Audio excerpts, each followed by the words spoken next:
Hello, in this video I'm going to show you how to create a backup of your WhatsApp chats on DOOGEE T40 Pro.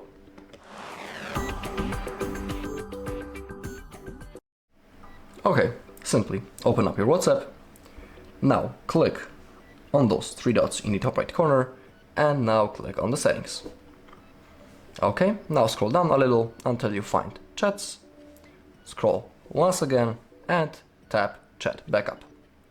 Okay, first let's begin with Google account, which is right in here. Simply tap on it. If you are not signed into any Google account, you have to do it. Currently, in my case, this Google account is selected, and it is really important because on that account, our backup will be saved and stored. It will be stored in the cloud, of course. So for example, if you want to restore your chats later in the future, you'll need to be signed in exactly into the same Google account that you have selected right in here during the backup process. Of course, if you want, you can add another account.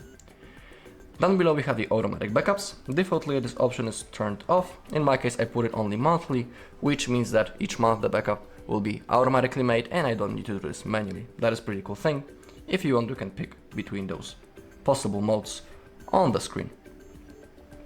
Let's also include the videos in our backup. And on the bottom we have end-to-end encrypted backup. It is not necessary to turn it on. It's basically an extra security feature. If you choose to turn it on, you'll be able to create a unique password that you'll need to type in the future if you want to restore your chats. But be aware that if you create that password and when you forget it, you won't be simply able to restore anything and everything will be lost. So if you choose to create it, don't forget it. But just like I'm saying, it's not necessary.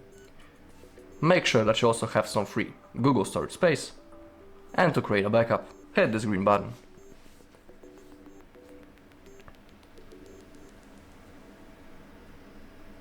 Okay, as you take a look on the last backup, we have the hour is the same, so it's a confirmation that everything went successfully, and we can also see the size of our backup. Alright, and that's all in this video. Thank you all for watching. If you found this video helpful, please leave a like, comment and subscribe.